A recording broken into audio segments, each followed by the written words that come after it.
The year is 2020, and nothing of note is happening. Oh wait, no, sorry. Finding Jesus came out. Praise Jesus, Joy! Always and forever, Muggles. But there was no global pandemic or anything like that. No, we weren't sitting in our homes like rotting, festering corpses or anything like that. No, but the blessed year of 2020 did bring us one more item of note.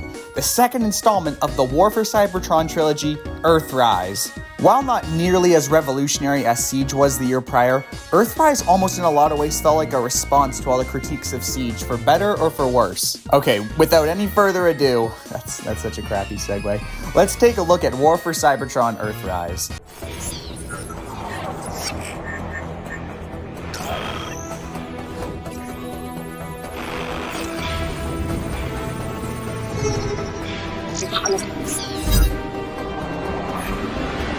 As you probably could have guessed from the name, Earthrise was all about Earth modes, go figure, right? Now this was the exact opposite of its predecessor Siege, who was all about them Cybertronian modes, except for Astro Train. Our robotic friends also kept their updated articulation, which I like to call the basic system, and showed that this was going to be a consistent theme from now on, thank God. And perhaps best of all to some people, the battle damage was removed. Our figures are squeaky clean now. But elephant in the room, pandemic. This really did affect Earthrise. Like, this toy line was really short. It didn't even last a full year and only had 3 waves of toys, which is almost unheard of. Usually we get on average 4 to 5. And the quality control here, ooh, it was rough.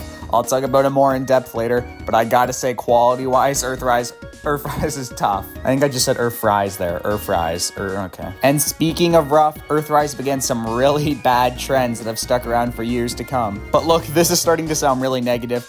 Almost like I think Earthrise is a bad line. And I don't exactly think that.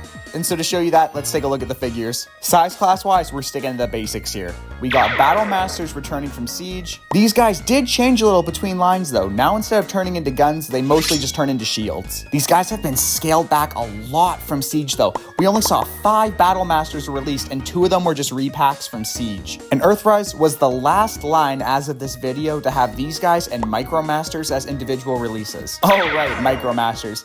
They also made a return here, but again, scaled back quite a bit. We only got 5 of them released in Earthrise, and 1 of them was just a repack. To be honest though, like, was anybody really that sad to see these things go?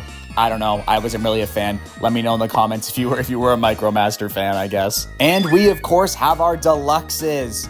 Look, I'm gonna be honest here. Earthrise does not have the same level of standout figures as Siege. I do like most of the deluxes on display here, but almost all of them have some kind of detriment to them. Wheeljack, QC issues. Hoist, QC issues. Cliffjumper, I'll talk about you in a minute. Go face the corner. Smokescreen, QC issues. Trailbreaker, QC. Sunstreaker, actually, I really like you. Here's a lollipop now. Run along, go. Runabout, I like you too, but you have a big issue. I'll get to you later. I'm gonna wag my finger at you. And I do like all those figures I just mentioned, but almost all of them have some kind of defect that would make you question buying them. And I will go into the specifics of those defects later on. Don't you worry, I've got a whole section for that. Okay, lastly, RC's getting her own little segment here because she's dog water. Like, sure, she looks pretty good, but she's both a shell former and a parts former, like double trouble here. To look decent in robot mode, her entire back has to slide off and disconnect. It can be used as a hoverboard, but come on, that's not fooling anyone. I wish they had made it so she could at least hold it like a shield like Cliffjumper can for his little back that comes off. Like, it wouldn't have been good, but it would have been better than whatever this is. Her transformation also consists of her limbs folding underneath her back.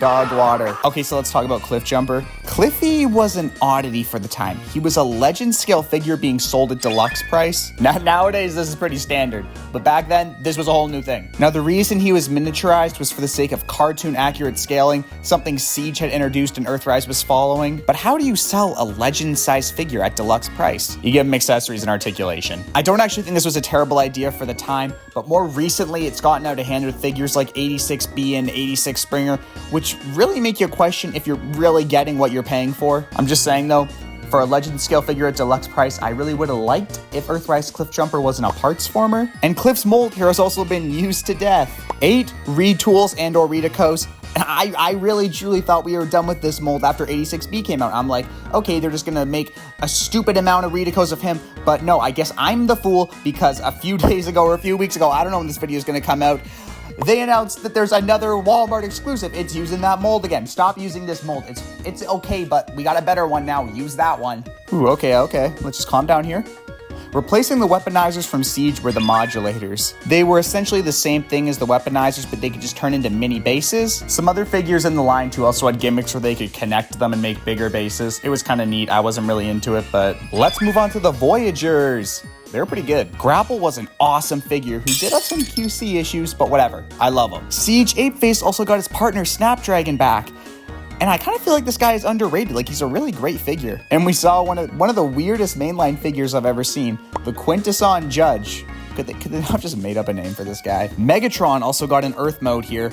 And I don't think it's an unpopular thing to say that Megs is ugly as sin here, and I just have no interest in owning him. Like, he's just an uglier version of the Siege mold he's retooled from. And last but not least, we have Earthrise Starscream. Like Siege Screamer, this mold has just been used a stupid amount of times, 12 times as of this video. And while this mold is fine, like it looks good, I don't love it. Starscream's head is really prone to paint chipping, and there's no waist swivel. I think this iteration of Seekers is fine, but in the next decade or so, I would not be adverse to swapping them out with new ones with waist swivels. Now let's take a look at the leaders, all three of them. In reality, it was only two because Astrotrain was just a Siege re-release.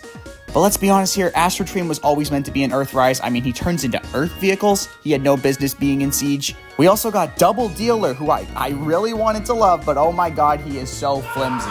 He looks pretty cool though. And lastly, we have the one and only Earthrise Optimus Prime. Okay, now lately there has been a lot of Earthrise Optimus slander. Yes, Studio 86 is a lot better, blah, blah, blah, blah, blah, but shut up. For 4 years, this guy held the line as our definitive mainline Optimus. Yes, his legs are too long and his chest is too short.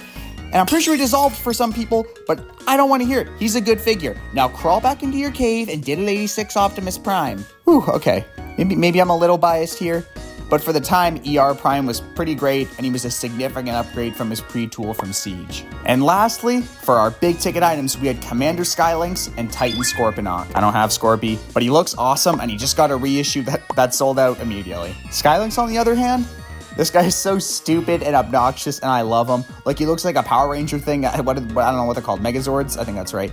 And is easily one of my favorite commanders. Okay, so now let's talk about the flaws. As you might have guessed from my constant mentioning of it, QC was a huge issue here. I mentioned in my Siege video that translucent plastic wasn't a huge issue yet. This is where it became one. Hoist and Trailbreaker's entire bodies are made from this stuff, and Trailbreaker is just gonna live up to his name any day now. Like, my Blue Streak can't even transform anymore because his back just fell apart and I had to just super glue it back together. Wheeljack's windshields are also made from the stuff and are cracking as we speak. Grapple's pegs are prone to snapping. Megatron is gonna turn yellow if he sees the sun. Double Dealer was like this, and my sweet Optimus, even he was prone to breaking and snapping. Most toy lines, like most good ones usually, have a figure or two with some big QC issues, but in Earthrise, it was almost more uncommon for a figure not to have some kind of issue, big or small. I mean, just look at my poor Blue Streak. Oh, speaking of Blue Streak, he was an exclusive. Welcome to hell, motherfucker! Earthrise had the worst implementation of exclusive figures I have ever seen. To me, exclusives should be niche figures that the average Joe collector wouldn't really have an interest in getting, like Diaclone, Shattered Glass, G2 figures, or just really niche characters. Those should be exclusives. Not main character G1 figures that everyone and their grandma wants. Let's take a look at some of Earthrise exclusives, shall we? Optimus Prime, but dead. Okay, that's kind of morbid, but that's kind of a good use of an exclusive. If you wanted all three Coneheads, 1, 2, 3, let's be honest, you were screwed. Dirge and Ramjet were Amazon exclusives, which were sold out and scalped instantly, and Thrust was a Target or Toys R Us in Canada exclusive. Okay, that's annoying, but that's no biggie. I'll just collect the original 3 Seekers. I like them more anyway. Wrong! Skywarp and Thundercracker, Target exclusives, scalped immediately. No Seekers for you, sorry, bye-bye, better luck next time. Oh, you want Ratchet, Ironhide, and Prowl? Amazon exclusives, you guessed it, sold out, can't get them. Okay, that's fine. I just want Runamuck. I mean, I've got Runabout. He was a mainline figure, so I just need his buddy, right? Oh, no. It's a Target exclusive. Why? Okay, it's fine. It's all right, because you found Blue Streak, the Walgreens exclusive, or GameStop. Oh, wait, he just turned to soot in your hands. Unlucky. Okay, so that was kind of a rant. But the point is here, they were locking entire teams of popular characters behind exclusivity and basically encouraging scalping. Not cool. This hasn't been as much of an issue since Earthrise, but honestly, I'm still kind of traumatized by it. All right, let's wrap it up. Overall, Earthrise was an odd toy line. These figures did a really good job of looking nice both scale and aesthetic-wise. I mean, like, just look at them. So many great looking updates of G1 characters. But where Earthrise struggled was just the quality department. Theming as well here was kinda iffy. I mean, look at Siege. Its theme was battle damaged and Cybertronian alt modes, and it stuck to that to the very end, the only outlier really being Astro Train. While Earthrise did, for the most part, maintain its Earth mode theme, some of these guys just did not fit in here, like the Quintessons, RC, and Snapdragon. Also, this isn't important at all, but the box art here is so weird. Like, look at it. It's got Shockwave, Sideswipe, Unicron, Hound, and Bumblebee, none of which are even in the line, and Trailbreaker is just clearly his thrilling 30s toy. To conclude, was Earthrise a good line?